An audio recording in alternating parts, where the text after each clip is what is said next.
જે ગ્રાહકોએ બંને કનેક્શન લીધા છે કે જેમાં એલપીજીનું પણ કનેક્શન છે અને પીએનજીનું કનેક્શન છે, તો એમણે પીએનજીનું કનેક્શન ચાલુ રાખવાનું છે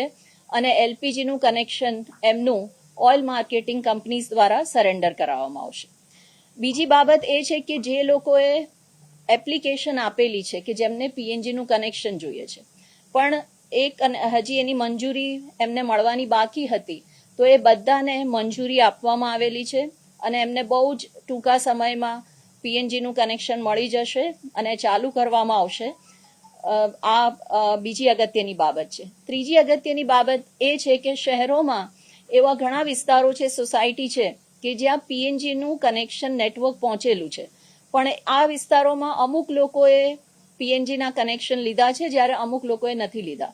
તો જે વિસ્તારમાં ઓલરેડી પીએનજી કનેક્શન અવેલેબલ છે, જ્યાં અમુક લોકો એને ઓલરેડી વાપરી રહ્યા છે અને જે લોકોએ નથી લીધું, તો એ લોકોએ પીએનજીનું કનેક્શન મેળવીને એમનું ચાલુ કરવામાં આવશે, જે સિટી ગેસ ડિસ્ટ્રીબ્યુશન કંપનીઝ છે એમના દ્વારા, અને ત્યારબાદ એમનું પણ